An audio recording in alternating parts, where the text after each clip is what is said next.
জাহান্নাম বছরে 2টা নিঃশ্বাস ছাড়ে। কয়টা নিঃশ্বাস? একটা নিঃশ্বাস গ্রীষ্মকালে যখন প্রচন্ড দাবদাহ চলে, ওইটা হচ্ছে জাহান্নামের নিঃশ্বাসের ফসল। ওই প্রভাবে পৃথিবীতে এরকম দাবদাহ চলে। এই সায়েন্স বিশ্বাস করবে? করবে না। ওর বিশ্বাসের আমার যায় আসে না। আল্লাহ পাক বলেছেন সত্য, রাসূল বলেছেন সত্য। আরেকটা হচ্ছে শীতকালে যখন প্রচন্ড ঠান্ডা, তখন শীতকালে জাহান্নামের এমন একটা জায়গা আছে যেটা কিন্তু শীতল জায়গা। জাহান্নামের পুরো জায়গাটাই কিন্তু আগুন নয়, এমনও জায়গা আছে যেটা কি খুব শীতল। ওই শীতল অংশ শ্বাস ছাড়লে এই যে পৃথিবীতে সেই এই শীতের একটা প্রভাব চলে আসে, প্রচন্ড ঠান্ডার শৈত্যপ্রবাহ চলে আসে। এটা হয়তো অনেকে বিশ্বাস করবে না, মনে করবে যে ধর্মান্ধ কথাবার্তা। হাদিসে আছে নবী সাল্লাল্লাহু আলাইহি ওয়াসাল্লাম বলেছেন, কে সত্যবাদী? এই পুরো সভ্যতা না রাসূল সাল্লাল্লাহু আলাইহি ওয়াসাল্লাম? এই বিশ্বের সমস্ত মানুষ সত্যবাদী বেশি না আল্লাহ রাসূল বেশি সত্যবাদী? বাস, আর কোনো দরকার আছে কথার? কবরের আযাব সত্য না মিথ্যা?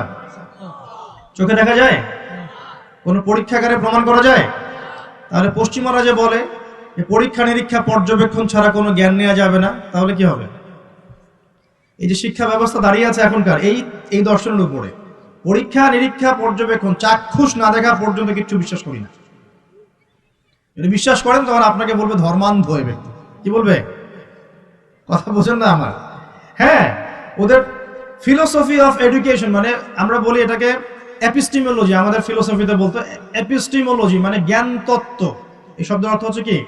জ্ঞান তত্ত্ব। ওদের জ্ঞান তত্ত্ব হচ্ছে যে যেটা ভিজুয়াল না, আমরা যা দেখি না, এবং যেটা স্পর্শ করা যায় না, ইন্দ্রিয় দিয়ে উপলব্ধি করা যায় না, মানে স্পর্শ করে বোঝা যায় না, গন্ধ নিয়ে বোঝা যায় না, তারপরে কঠিন তরল না বায়বীয় পরীক্ষা করা যায় না, পরীক্ষা নিরীক্ষা পর্যবেক্ষণের মাধ্যমে সিদ্ধান্তে আসা যায় না, এটাকে জ্ঞান বলে না ওদের মতো। যদি এটাকে এই সিঁড়িগুলো উত্তরানো যায় তখন সেটা জ্ঞান, ওদের দর্শন এটা। তাহলে এখন কবর আযাবটাকে আপনি কি করবেন? এখন কবর আযাব নাই, তাহলে এখন তো আপনাকে আল্লাহ পাকের কথায় বিশ্বাস করতে হচ্ছে না, গায়েবে বিশ্বাস করতে হচ্ছে। তাহলে এখন আপনি যখন গায়েবে বিশ্বাস করতে যাবেন, ওরাই আপনাকে তোকমা দিয়ে দিবে তো ধর্মান্ধ, এবং ওয়ার্ল্ড আপনাকে আক্রমণ করবে তখন। যেমন মুসলিমদেরকে এখন আক্রমণ করছে না এগুলো দিয়ে, এগুলো এমনি এমনি আসে নাই, এটা পরিকল্পিত। আপনার ভিত্তিটাকে নড়িয়ে দিবে। তাই তো আসলেই তো আল্লাহকে তো দেখি না, ফেরেশতা তো দেখি না, জিন জাতিকে তো দেখি নাই, আত্মা তো দেখি না, কবর আযাব তো দেখি না, কেন বিশ্বাস করবো তাহলে? এই জন্য দেখবেন একটা প্রজন্ম তৈরি হয়েছে এখন, ওরা বলে যে আমি তো আল্লাহ কোরআন এগুলো তো খুব একটা বিশ্বাস করি না, কারণ আমি তো দেখি না। নাউযুবিল্লাহ। আছে না এমন লোকজন আশপাশে আপনার? এদের সংখ্যা বাড়ছে না কমছে? দিন দিন বাড়ছে। হয়তো আপনার কাছে মনে হচ্ছে যে এদের সংখ্যা হয়তো বেশি না, কিন্তু দিন দিন বাড়ছে। একটা তথ্য দিয়ে যায় আপনাদেরকে এখানে, শোনেন। বিগত 100 বছরে, কত বছরে? বিগত 100 বছরে বিশ্বের 3টা দর্শন খুব চলেছে। কয়টা দর্শন? 3টা। একটা হচ্ছে এলিমিনেশন, ওরা বলে কি এলিমিনেশন, মানে কনসেপ্ট অফ গড, মানে আল্লাহর বিশ্বাসটাকে সরিয়ে দেয়া, এটাকে এলিমিনেট করা। দেখবেন পশ্চিমারা সহ এই উন্নত সভ্যতা, সো কল্ড উন্নত সভ্যতা নিয়ে কিন্তু আল্লাহ বিশ্বাস করে না। তারা নাস্তিকতার আদর্শ ছড়িয়ে দিচ্ছে, কিন্তু তারা বিজ্ঞানে বিশ্বাস করে, আল্লাহ বিশ্বাস করে না। কিন্তু হ্যাঁ, বিজ্ঞান যদি বলে কবরের আযাব বলে কিছু আছে, ওরা বিশ্বাস করবে, অবশ্যই বিশ্বাস করবে। কিন্তু আল্লাহ যদি বলেন কবরের শাস্তি আছে, তারা বিশ্বাস করবে না। আমার কথা বোঝাতে পারছি? আচ্ছা, এটা একটা। 2 নম্বর হচ্ছে ম্যাটেরিয়ালিজম, মানে বস্তুবাদিতা, মানে মানুষকে দুনিয়া, খাও দাও ফুর্তি করো, ব্যাংক ব্যালেন্স, টাকা পয়সা, জমি জমা, স্ট্যাটাস, এইটুকুর মধ্যে সীমাবদ্ধ করেছে। চিন্তাগুলোকে এর মধ্যে সীমাবদ্ধ করেছে। পরকালের জীবন, ওইখানে জবাবদিহিতা, আল্লাহর সামনে দাঁড়ানো, এগুলো বাতিল, এগুলো পড়ে। মানুষকে দুনিয়ার দিকে ফোকাস করেছে। দেখেন না এখন ফ্লাইওভারে দাঁড়াবেন, দেখবেন মানুষ ছুটছে, সারাদিন ছুটছে। কিসের পিছনে? পরকাল, দুনিয়ার পিছনে।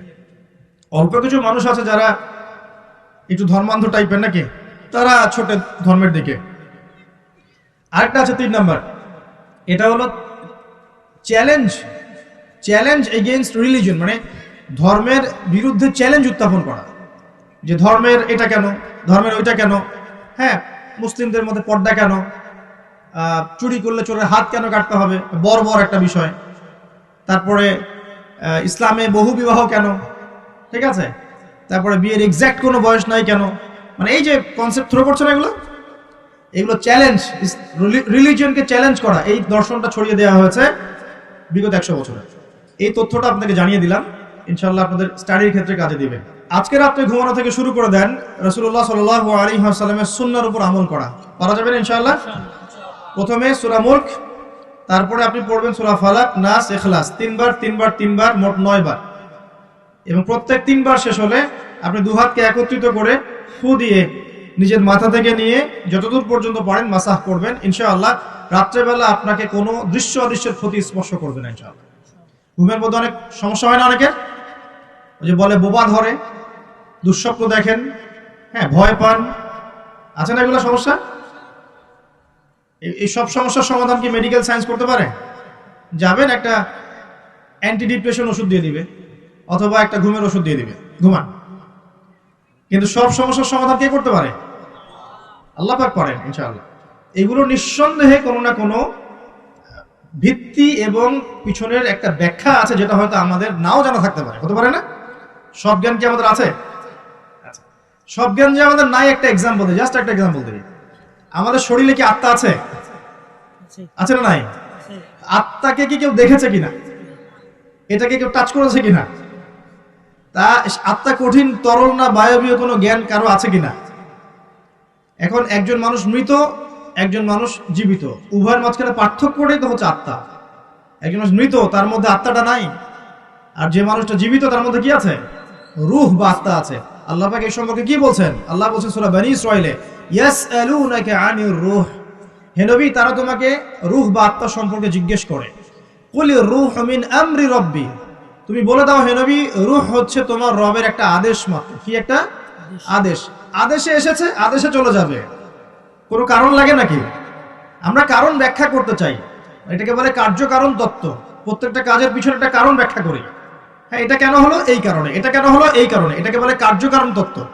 আল্লাহ পাকের হুকুমে মানুষ যে মারা যাচ্ছে, এর পিছনে কোনো কারণ লাগে নাকি? এই যে একটা মানুষ হাঁটছে হাঁটছে ডেড, এখন আমরা বলে দিলাম হৃদযন্ত্রের ক্রিয়া বন্ধ হয়ে মারা গেছে, এই তো, এই কথা তো। ক্রিয়াটা বন্ধ হলো কিভাবে?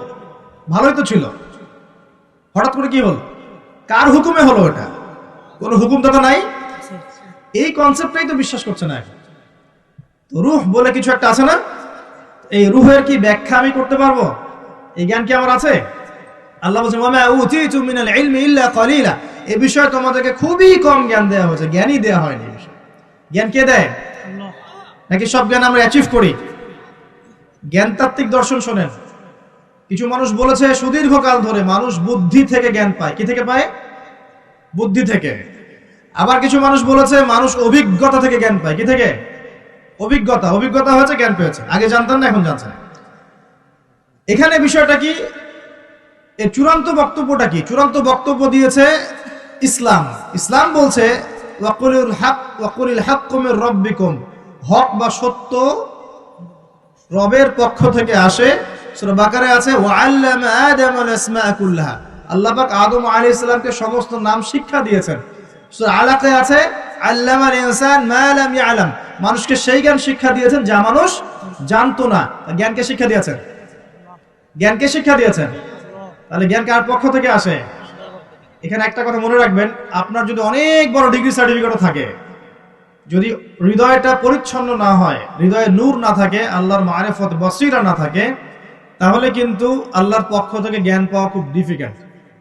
আপনি কাগজের কিছু জ্ঞান পেতে পারেন, তথ্য পেতে পারেন, ইনফরমেশন পেতে পারেন, প্রকৃত জ্ঞান পাওয়া খুব টাফ আছে। আল্লাহ পাক বোঝার তৌফিক দান করুন। আমিন। সূরা ফালাক, নাস, ইখলাস পড়বেন, সূরা মুলক পড়বেন, ওযু করার কথা বলেছি। এর পাশাপাশি আপনি সূরা কাফিরুন পড়বেন। কোন সূরা? কাফিরুন। কোনটা বলেন তো? কাফিরুন। প্রথম লাইন কি? কুল ইয়া আইয়ুহাল কাফিরুন। মাশাআল্লাহ। আচ্ছা, এই সূরাটা ফজিলত আছে। যদি আপনি প্রত্যেক রাতে সূরা কাফিরুন পড়েন ঘুমানোর আগে, ইনশাআল্লাহ তাআলা আল্লাহ পাক আপনাকে আমাকে শিরকের পাপ থেকে বাঁচিয়ে রাখবেন ইনশাআল্লাহ। কিসের পাপ? শিরকের পাপ কি সবচেয়ে বড় পাপ না ছোট পাপ? একটা হাদিস বলে দেই, ইনশাআল্লাহ যথেষ্ট হবে। রাসূলুল্লাহ সাল্লাল্লাহু আলাইহি ওয়াসাল্লামকে আল্লাহ পাক একটা ওয়াদা করেছেন। কি ওয়াদা করেছেন? আল্লাহ পাক বলছেন মিরাজের রাতে, হে নবী মুহাম্মদ সাল্লাল্লাহু আলাইহি ওয়াসাল্লাম, তোমার উম্মতের মধ্যে কোনো ব্যক্তি যদি, তোমার উম্মতের মধ্যে যে কোনো ব্যক্তি যদি আসমান জমিন সমান পাপ নিয়ে আমার সামনে হাজির হয়, কিন্তু আমার সাথে কাউকে শরিক করেনি, শিরকের পাপ নাই, আমি আল্লাহ তার সামনে আসমান জমিন সমান ক্ষমা নিয়ে হাজির হব। কথা কি বুঝতে পারছেন? অনেক পাপ করেছেন আপনি, পাপের শেষ নাই, কিন্তু আপনি শিরকের পাপ করেন নাই। ইনশাআল্লাহ একদিন না একদিন আপনি জান্নাতে যাবেন ইনশাআল্লাহ। আল্লাহ পাক সমস্ত পাপ মাফ করতে পারেন, কোন পাপ ছাড়া? শিরক। তওবা করলে এখনই মাফ করতে পারেন ইনশাআল্লাহ। তো এই শিরকের পাপ থেকে আপনাকে বাঁচাবে কোন সূরা? সূরা কাফিরুন। তেলাওয়াত করেন, দেখবেন শিরক আপনি চিনে ফেলবেন ইনশাআল্লাহ, সেখান থেকে আপনি দূরে থাকতে পারবেন ইনশাআল্লাহ। আর শিরক থেকে বাঁচার জন্য একটা কিতাব আমি সাজেস্ট করেছি অনেকবার, কিতাবুত তাওহীদ। কোন কিতাব? কিতাবুত তাওহীদের শারাহ বা ব্যাখ্যা আছে, অনেকগুলো প্রকাশনা থেকে বের হয়েছে, কিনতে পারেন। বাংলায় অনুবাদ করা আছে, বইটা পড়তে পারেন। তবে বইটা একটু কঠিন, অনেকে হয়তো বুঝতে পারবেন না সবকিছু। যেটাই বুঝবেন না, স্থানীয় বড় আলেম যিনি আছেন, হকপন্থী আলেম, তার কাছে গিয়ে জিজ্ঞাসা করবেন। একা একা পণ্ডিত হতে যাবেন না, একা একা পণ্ডিত হয়ে গেলে সমস্যা।